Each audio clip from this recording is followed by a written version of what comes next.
The International Association for Near-Death Studies presents NDE Radio, a weekly exploration of near-death experiences and similar encounters with the other side. Now, here's your host, Lee Whitting. What are the reasons we have near-death experiences? What are we supposed to do with such a gift? And what is the best way to share our NDE with others? Hi, I'm your host, Lee Whitting, for this week's exploration of all things concerning the NDE on IANDS NDE Radio. The program is brought to you by the International Association for Near-Death Studies, and you should check out our homepage at IANDS.org for more information. I want to begin the show today by reading an NDE story from a woman named Linda. She got it to me by a series of coincidences so strange that I think I was meant to read it on the air today, even though it happened, almost 50 years ago. Linda writes, I come from a military family background. We moved every 2 years my whole life. I have two brothers, and each summer my parents would have us visit with grandparents who lived on the river that led to the sea in Prince Edward Island, Canada. I'm now 60 years old, and my first NDE would have been when I was about 12, and it's as clear to me as if it were yesterday. I was the only girl hanging around with two brothers and two male cousins. We were playing under a bridge we liked to dive off. It was a common thing we did, and being that it led to the sea, it had a current. Half of us were in grandfather's rowboat, the others on shore. We had our family dog who came to stay the summer with us on the boat that day, and we were all good swimmers. I, being from the city, didn't know dogs could naturally swim. Ours had never been in the water, to my knowledge. Well, seeing my brothers playing and skipping stones on the shore, she barked out to them and jumped out of the boat to get them. I panicked and jumped out to save her, not knowing. She pushed me off to get away. I went under and was caught by the current. I didn't get pushed far, and I surfaced to get air and screamed for help. And I could see my brothers laughing and not realizing the seriousness of the situation. I struggled what seemed like a minute as I slowly sank, my back toward the bottom. Looking up at the light, everything seemed in slow motion. I was in no pain and saw though I didn't know it then, my life passed before me.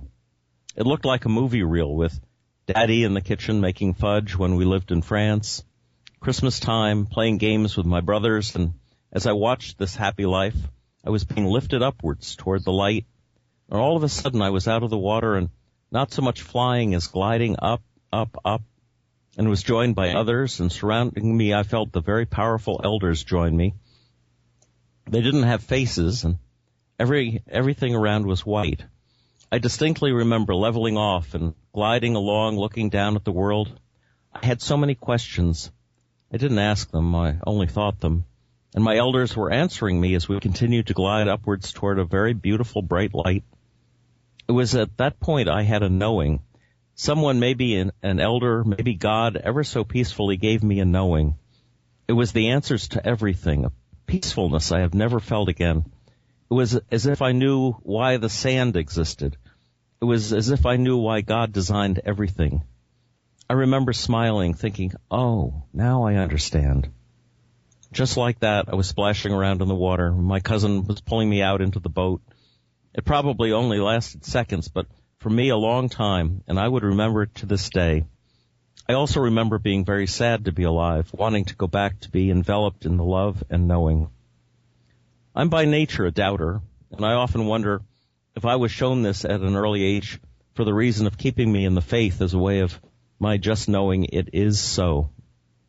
I also have been blessed to access people and animals and really know what they are about and know what their behaviors, where their behaviors stem from. I do believe I was shown all this for a reason. I might at one time have known why. But being alive with humans again, the answer escapes me. And that's from Linda. Okay, our guest today is Chuck Sweedrock, a computer techie.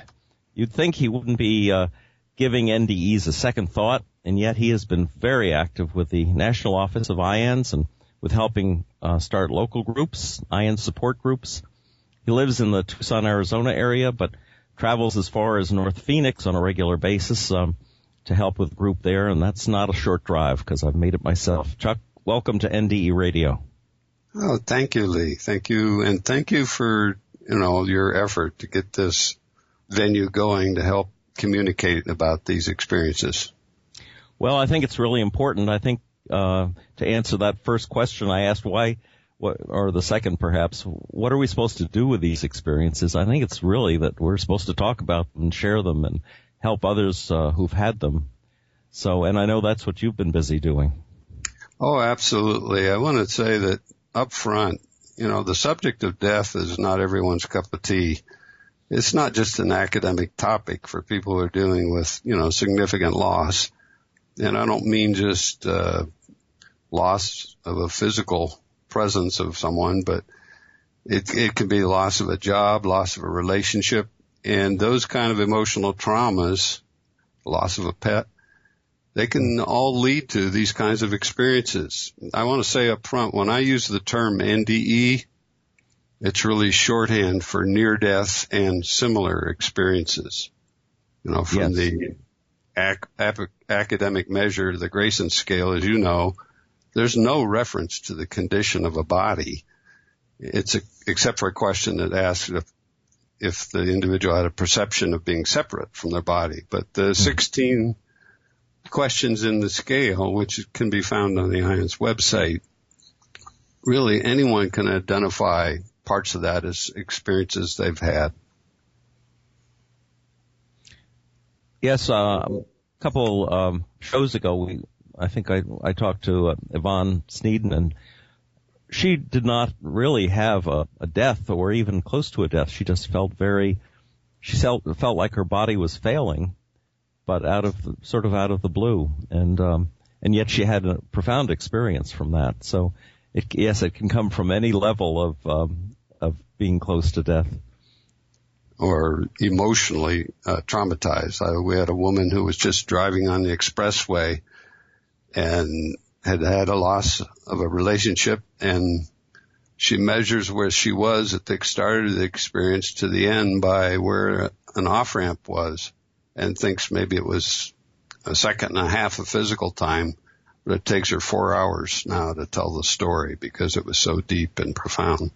Wow. Well, tell us a little about what got you interested in near-death experiences. Well, I've been around the subject. I just kind of turn around. There it is, 25 years now. It's kind of hard to believe, but the first time, I was in my 30s, early 1980, and I had just a regular dentist appointment and have some fillings replaced. And of course, going to the dentist always felt a little like a near-death experience, but that's another story. Yes, anyhow, as I'm there and I'm prepped for this work by the hygienist of all this stuff in my mouth, I'm a captive audience. The dentist comes, give me some Novocaine, and starts to tell this story while he's waiting for it to take effect. And it's like he's talking to her or whatever. But he had met a salesman the day before. The salesman told the dentist he just returned to work after being hospitalized with a cardiac condition, and that the salesman, while he was in the hospital, his heart had stopped and they had to revive him with the paddles. And then during that time, he had this experience of going into the light and meeting beings he recognized as members of his deceased family. And the salesman continues that at that point, those beings introduced him to other beings there that he had no prior knowledge of, but who were identified as members of his extended family, also deceased. So after he was revived and recovered, he did the research and he authenticated this information of these previously unknown people as being part of the extended family. Now, at this point, I look up, the hygienist, her face was just rigid with fear. You could tell this was not something she was comfortable with. She didn't want to be there. She didn't want to hear that. I kind of wanted to reach out and comfort her, thinking, well, I think this is good information, but what do you do with that? The dentist went to work and he did his. And I had at the time maybe heard the phrase near-death experience, but it really wasn't on my agenda. I had a busy life. And so it was a seed that was planted so that years later when this stuff began to crop up and have more media attention to stuff, then I began to say, well, I'd like to know more about it. But the point of that little anecdote that really stuck with me was that during the experience, the individual picked up information that they should have no way of knowing while they're in a hospital with, in a cardiac arrest. Where did they get that knowledge? And then they could later verify it. So in the trade, we call that veridical perception or veridical evidence of the authenticity of these experiences. It's beyond the ordinary. So it really intrigues us to look deeper into the subject. That's always the problem with the medical people or the scientists who like to think that this is all just a enhanced electrical activity of the brain when you're dying or something along those lines. Where does this extra information come from, if not from a true out-of-body experience? Well, and the quote paranormal that they can't touch with supposedly scientific procedures or a process. I think that IANDS has demonstrated, and the reason IANDS came into existence, that 35 years ago when they first coined the term near-death experience, the phenomena had been around forever, as you've shared before, with Plato and the story of the soldier of Ur. There's a story in the Bible, which is St. Paul in the first part of the chapter 12 of 2 Corinthians, when he talks about his near-death experience, whether it was in the body or not, whether he was caught up into paradise and heard inexpressible things. That's exactly the vernacular of a near-death experience. And those of us who've been around it know that he's not describing his experience on the road to Damascus when all of a sudden this light showed up and he was hearing a voice. There was no significant trauma before the start of the Damascus experience. But there was a journey he took, a missionary journey, where he was stoned. And it says right in the scripture in Acts, I think, that chapter 4, that Paul was left outside the city thinking he was dead. And then some other disciples came and gathered around him, and he got up and went back into the city. So we would say from our understanding of this phenomenon, that was where the near-death experience occurred that he talked about. And then it goes on. It goes on through history. Swedenborg, who had a different approach given his paranormal experiences, and he was led and actually escorted into what we'll call the afterlife or the other side. He recorded in his writings many of the characteristics that we now chronicle for near-death experiences. A life review, meeting spiritual beings, being escorted to a realm, and, having access to greater knowledge. So this is not a new phenomenon, but in the early 70s or mid-70s, when Raymond Moody coined the term near-death experience in his book Life After Life, we then went on to say, well, let's study it. There were psychologists, psychiatrists, and some others, cardiologists, who wanted to know more because they had touched the subject from various angles. They collected the data, did it in a professional academic manner, but nobody would publish the information. So they formed this association called IANDS, or today called IANDS. And so every quarter for those over 35 years now, they've published an academic peer-reviewed journal that has collected this information. So this is not just whimsical stories that people find fascinating. This is real everyday experiences for people. Right, with hard evidence. Going back to St. Paul for a minute, I want to get your take on the fact that many people who come back from NDEs seem to have an increased belief in the possibility of reincarnation. And St. Paul is always the source that Christianity cites as saying that we only have one life. How do you take those two things on? Boy, did you step into the deep end. Oh, okay. Yeah, well, let me tell you what. From my perspective, from the aspect of human identity, there is no such thing as reincarnation. If you defined identity as from the point I was born on a particular date, given human, measurement of time, and you put into that identity the circle of relationships you have, mother, father, family, neighbors, friends, and run that through to the course of a physical exploration of that identity, that's a one-time deal. That doesn't come back again, and I know there's the Christian focus also on the resurrection of a physical body. Right. Now, we know from studying these experiences and from the earlier literature, Swedenborg and others, that there is the representation of a body in the spiritual realm, at least the initial spiritual realm. But that is a lot broader than that. So, in a near-death experience or a similar experience, yes, there is a resurrection of the body. We recover. And so perhaps that's the explanation that was somehow pushed over into a Christian doctrine of recovery of a body at some point in the future, and along with it, the identity of that body.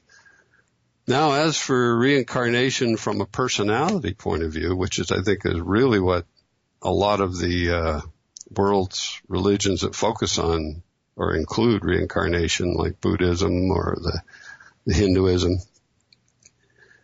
there's a lot of personality traits that we can get brought into a new life. But it's a new identity at that point. So what do you mean by reincarnation? Another angle on this is the whole field, and in our group here in Tucson, we just had a speaker who talked about past life regression. This is hypnotherapists that will hypnotize somebody and take them back, and they'll remember what they recall as a past life. Mm-hmm. And then the work of Dr. Michael Newton, who now has about 7,000 cases where before he went public with his book, Journey of Souls, I think it's called, where he regressed people to the point where they could talk about their memories of planning their current life. And they call it life between life. So this particular speaker that we had, it was our first for this season. We had 153 people show up, as our group has now been in existence for 3.5 years. And the interest in this subject is just growing phenomenally. Mm. And his take, because he was so enamored with Michael Newton, is he's tended to discount some of the transcendental elements of near-death experiences. So when people come into these topics, whether it's from a religious point of view or a scientific point of view, they're getting a different aspect, a different view of it. And I think you and I talked earlier about the parable in India of blind people and an elephant, where yes, it's an old story that each blind person is touching a different part of the elephant, and they describe an elephant from their, angle or their sense of what they can perceive. And they're all unique. But we know the greater reality of an elephant includes all of their perceptions. So in our group, we put it up as kind of a mission statement for the group, that it's a reflective question of saying, with this parable, what if these blind people each agreed to share their unique experiences of a greater unknown reality? In sharing, we come up with a larger picture, a greater understanding. If we want to take just an exclusive religious view of something, we're going to be short of the mark compared to all the knowledge that's available from other perceptions, etc. That's just an example. But, and I'd like to emphasize the IANDS policy, which we implement in our group too, is that IANDS has a no party line on the interpretation of these experiences. All respectful points of view are welcome and shared. So I will say there is a caveat in that, is we're somewhat intolerant of proselytizers, people who want to come in and convert the world to their point of view, or people who discount the data because they can't explain it, they deny it, and assume that, it's not valid. I mean, for 35 years now, we have a very solid foundation of data that needs to be addressed in terms of any explanation. I know I was curious, I'm sure you saw it. There's an article out now because they can measure an activity level of electricity in the brains of dying rats. And now this is all of a sudden the scientific explanation for near-death experiences. It's like, Oh, come on. I mean, how far do you have to stretch it? Well, what bothered me about that story was the fact that 3 years ago in the Wall Street Journal, there was an article that pointed out the fact that there is an increased electrical activity in the brain of humans. So why they had to kill all these rats to come up with this with this study, I don't know. And to introduce that theory and then say it's an explanation for near-death experiences is absurd because it ignores the data. It ignores all the body, the database we have of veridical perception. Exactly. The veridical evidence that is produced in these experiences where people come back, they talk about knowledge that they couldn't have gained from the state of where their body was in the physical experience. Probably the most famous story of that is that sneaker on the window ledge that one out-of-body experiencer noticed. Yeah, it's cute. It's called The Shoe Heard Round the World. Yeah. Well, you touched a little on what your local group is doing. Maybe we could talk, because I haven't discussed this much before, about the local groups that IANDS offers to people. Well, if people go to the website, there is a link there for groups, and they'll find 35 to 40 of various stages of size and activity around the country, and a few internationally. One of the problems is that people contact us, say they'd like to start a group. And maybe they're familiar with some of the groups or take a look at some of the large groups like ours or Chicago or Seattle or Salt Lake City and a whole bunch of California. And these are groups that have been established for a while and they have a lot of involvement. You don't need to do that to start a group. It can be, we had one group in Portland that met for 20 years in a person's living room. Start small. Get connected with people who are interested in the subject. Bring together videos. We got free videos on the website. Don't get me started on the YouTube phenomenon because there's all sorts of material out there. A lot of it good. Some of it just bogus. But the point being, you can start a group. It can be small, and you can make a study group that goes forward. And maybe if you get the energy, then you begin to be bigger and publicize yourself. The meetup.com website is a great way to start a group. You put out the notice that you're going to have a meeting, and people who are interested in the phenomena can join that group, get announcements of your meetings. The only problem with Meetup is they do have a subscription fee that you'd have to pay up front. If anyone wanted to talk about starting a group or get more information on it, could they get in touch with you? Oh, sure. My email address, chucks@iands.org. So that's just CHUCKS@iands.org.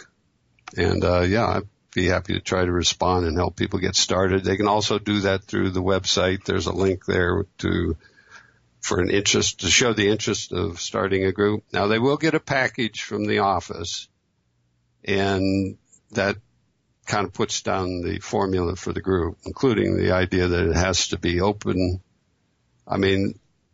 To the no party line approach. We're not here to, be a part of promoting somebody else's view of the world. There's near-death experiences from all angles, and we want them all to be appreciated. Sure, it goes back to the elephant story. We don't just want to hear about the elephant's left leg. We want the whole picture. Yeah, what we do here in Tucson is we have 2 meetings. We have what we call the guest speaker meeting, which is audience presentation format. The speakers in front of the room and will tell their story and background, and then at the end have question and answers. And I said we had like 153. We do that October through May, kind of figuring that the summer is something you take off in Tucson. But we have a second meeting which meets 1 week later after the guest speaker meeting, and it meets year round, and it's for just sharing. It's a small group. Well, it's growing. I mean, this last month we had 40 people, which kind of blew our socks off. We have to change. We have to get a larger room now. But, I mean, it's done in a very safe environment. That's one of we want a safe, neutral environment for the sharing of these personal experiences. Now you have a website for your local group. Is this something that people could look at to get an idea of what a larger group can offer? Well, yeah, we have a meetup site. It's called, all run together, TucsonIANDS.org. And we're starting one in Phoenix, PhoenixIANDS.org. There's also a group in Mesa, which I don't believe they have a website yet. So in Arizona, we got 3 IANDS groups off and running at various levels.